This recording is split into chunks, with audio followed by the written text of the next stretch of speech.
Assalamualaikum warahmatullahi wabarakatuh. Waalaikumsalam warahmatullahi wabarakatuh. Di sini saya dan teman-teman akan mempresentasikan materi mengenai elastisitas pendapatan dan produksi. PPT ini disusun oleh kita bertiga. Yang pertama itu ada Dela Priska Arianti, dan kedua ada saya sendiri Denisa Nurina Fazrima, dan ketiga ada Nisa Ulrofa. Next kita ke materi. Peta konsep materi yang akan kita bahas, yang pertama itu ada elastisitas pendapatan, yang kedua itu ada faktor-faktor yang mempengaruhi elastisitas pendapatan, yang ketiga ada elastisitas produksi.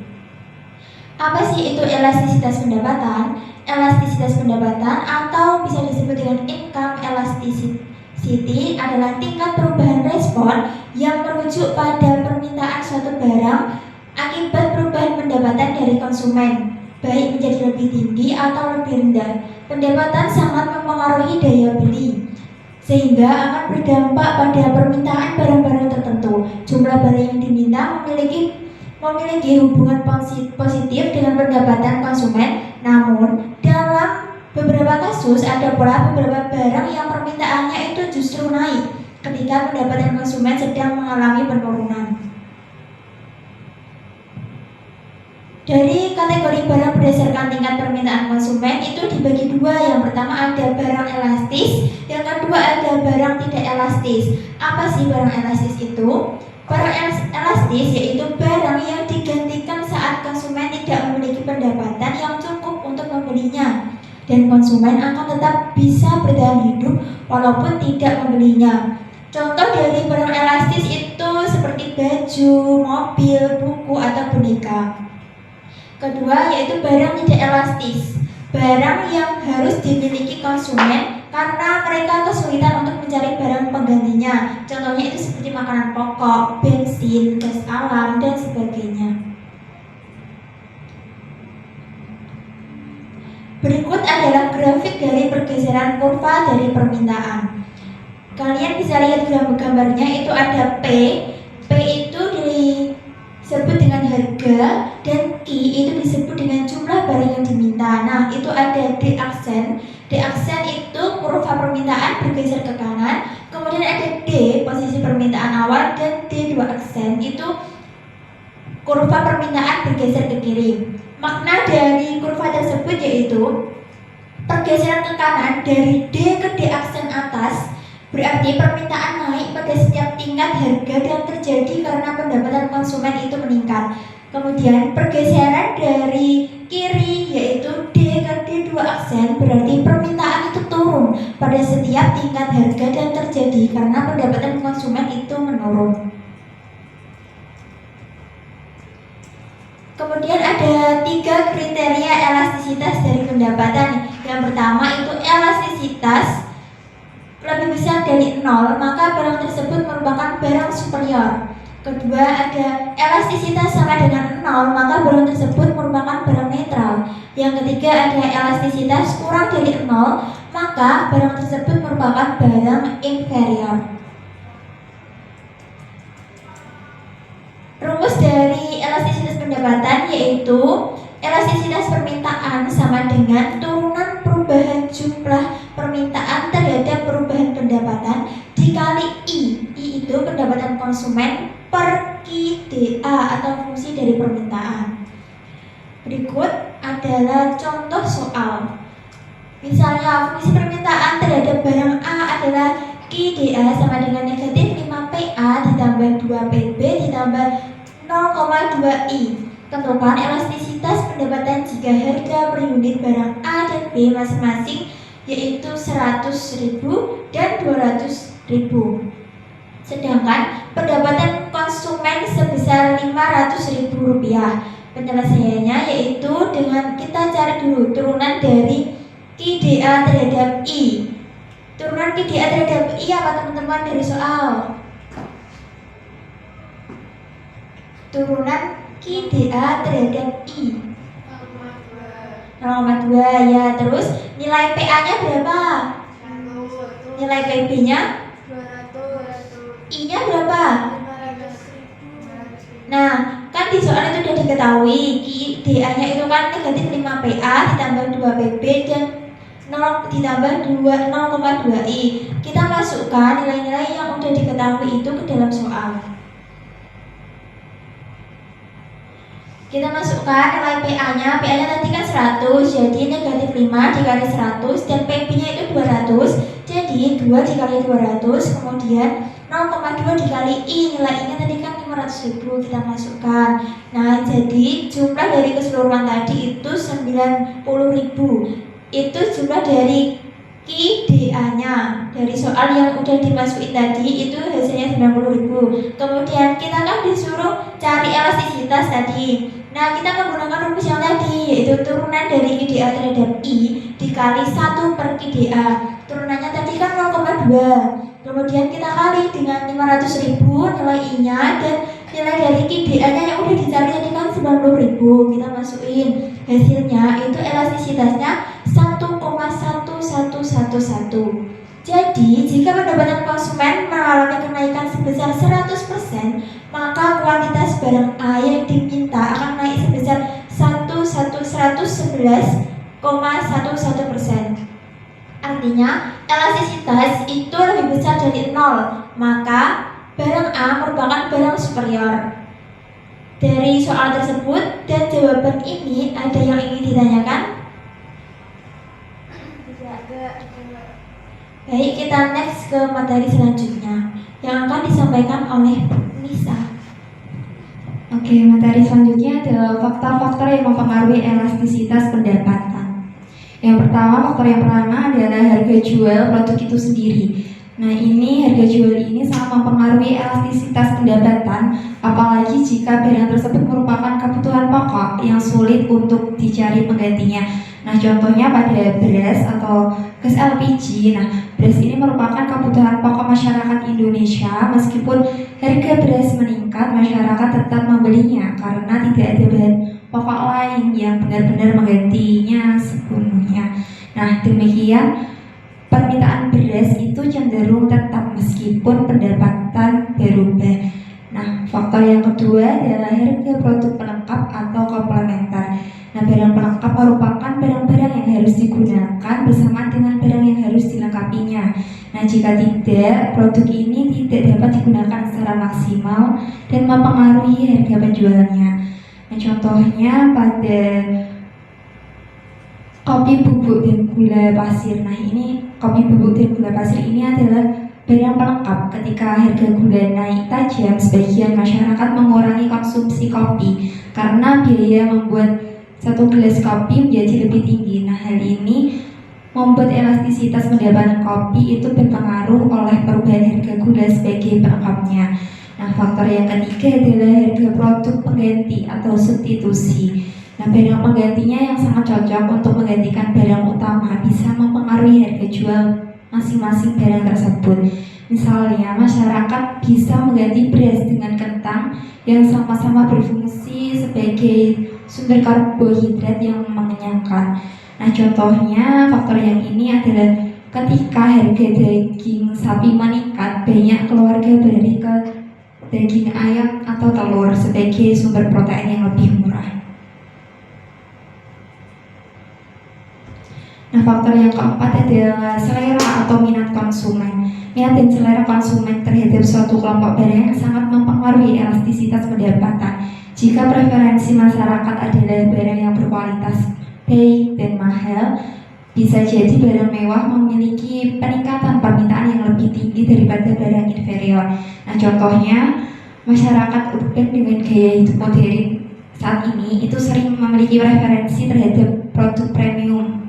Contohnya pakaian bermerek atau gadget terbaru. Nah, ketika pendapatan mereka naik, permintaan terhadap barang-barang premium tersebut meningkat lebih cepat dibandingkan barang biasa. Nah, hal ini menunjukkan elastisitas pendapatan yang lebih tinggi. Nah, materi selanjutnya akan disampaikan oleh rekan saya, Rizka. Materi yang selanjutnya adalah elastisitas produksi. Elastisitas produksi adalah elastisitas yang mengukur kepekaan perubahan produksi suatu barang berkaitan dengan perubahan input yang digunakan untuk memproduksi barang tersebut. Nah, input produksi ini meliputi yang pertama ada tenaga kerja atau TK, tanah, model dan entrepreneurship. Hubungan berbagai input yang menghasilkan output Q membentuk suatu fungsi produksi dan dapat dirumuskan sebagai Q sama dengan F dalam kurung TK, T, M, dan N. Nah, dalam jangka panjang, keempat input produksi dapat mempengaruhi output produk secara interaktif. Tetapi dalam jangka pendek, analisis lebih difokuskan pada interaksi input tenaga kerja dan model yang mengasumsikan input model sudah given atau dilambangkan dengan M. Akibatnya berubah menjadi Q sama dengan F dalam kurung TK dan M. Nah, hubungan antara output lokal atau total produk sama dengan TP disajikan pada gambar tersebut. Gambarnya yang ada dalam kurva.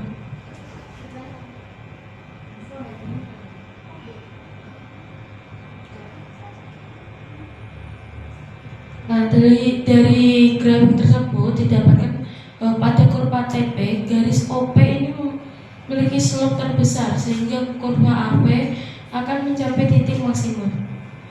Titik B merupakan titik optimum kurva TP. Pada kurva TP mencapai maksimum, produk marginal sama dengan 0. Keterkaitan kurva dengan elastisitas produk adalah 0 kurang dari TK dan N lebih dari 1 sebab MP berada di atas AP. Yang kedua, untuk TK sama dengan TK1, N sama dengan 1 sebab MP sama dengan AP. Atau bisa dibilang MP ini memotong AP. Yang ketiga, untuk TK1 kurang dari TK kurang dari TK2, 0 kurang dari N kurang dari 1 sebab MP berada di bawah AP. Yang keempat, untuk TK sama dengan TK2, N sama dengan 0 sebab MP kurang dari 0. Untuk TK lebih dari TK2, N kurang dari 0 sebab MP kurang dari 0.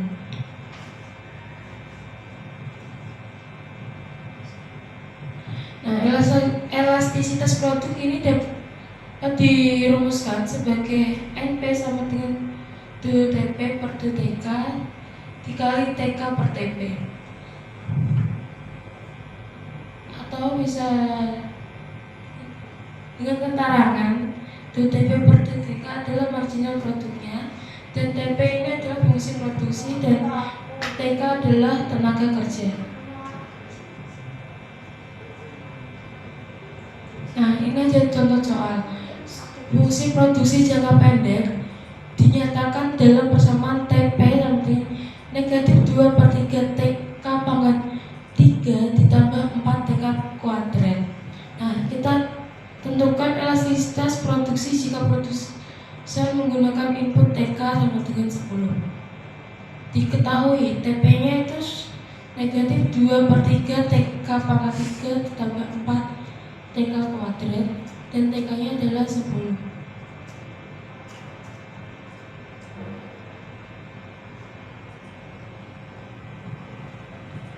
Maka yang cara pertama kita teruskan rumusnya tadi, terus TK-nya itu diganti dengan 10. Maka menghasilkan negatif 2 per 3 dikali 1000 ditambah 4 kali 100 dan menghasilkan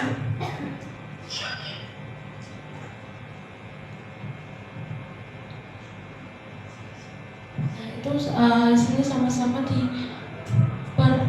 dibagi 3, maka menghasilkan negatif 800 per 3.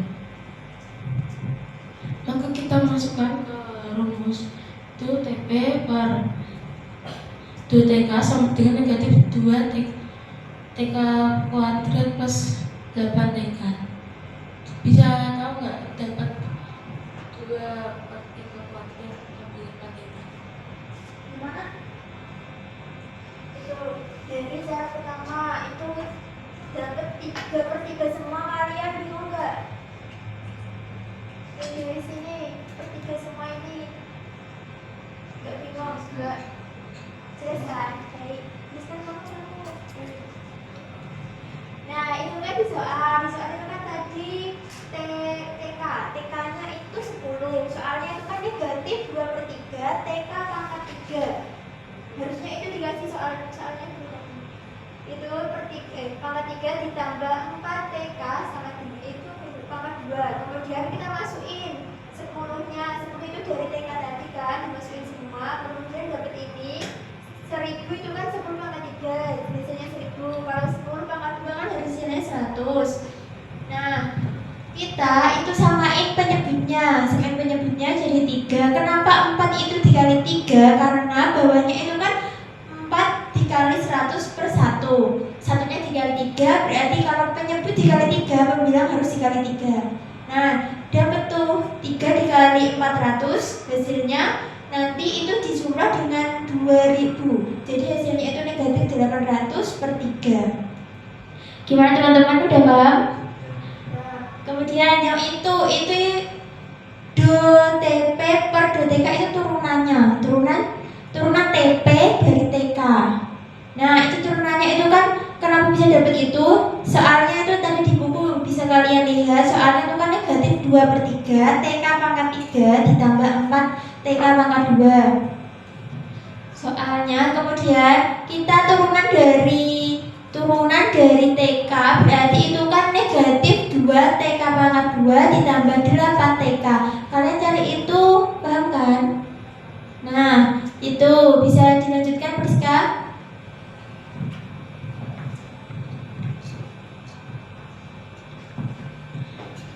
Nah, dari situ dimasukkan TK-nya negatif 2 kali TK-nya tadi 10 kuadrat tambah 8 kali 10, maka menghasilkan negatif 200 ditambah 80 sama dengan negatif 120.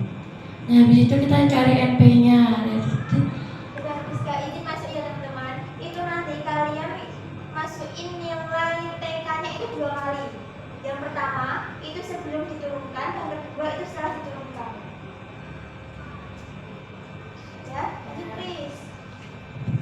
Nah, yang selanjutnya kan nyari NP-nya, yang turunan TP per turunan TK dikali TK per TP.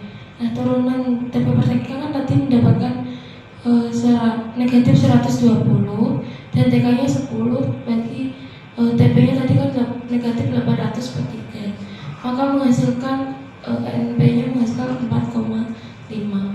NP itu ya, elastisitas proses. Ya. Bingung nggak kalian? Bingung? Yang mana? Tahu nggak? Ya. Lanjut. Nah, ini yang cara kedua, sama seperti kayak tadi, dimasukkan yang menghasilkan turunannya menghasilkan negatif 120. APTK dengan TP per TK dan negatif 2/3 TK pangkat 3 ditambah 4 TK kuadrat, TK-nya 10. Ya, dimasukkan kayak tadi, hasilnya sama. Terus TP per TK sama dengan negatif 800/3 kali 10. Nah, ini 10 ini dari TK-nya yang menghasilkan TP per TK sama dengan negatif 80/3. Nah, NP-nya ini tadi pakai yang cara kedua, jadi hasilnya negatif 120 per negatif 80/3, maka menghasilkan 4,5. Nah, dari cara yang satu dan yang kedua itu memperoleh hasil yang sama, yaitu NP-nya 4,5. Artinya bila input TK ditambah dengan 100%, maka akan menghasilkan output yang dihasilkan akan bertambah 450%.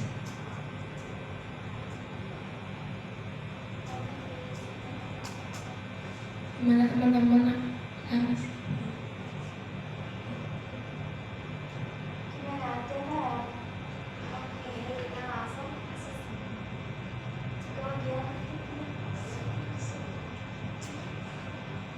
Kemudian ini udah tahap terakhir, jadi kalian akan mengerjakan asesmen individu. Silakan teman-teman bisa scan QR di layar. Kalau udah selesai ngerjain, nanti dikumpulin di Nisa ya, biar dinilai. Sekian dari presentasi kita. Apabila ada pertanyaan, nanti bisa tanya ke Nisa. Wassalamualaikum warahmatullahi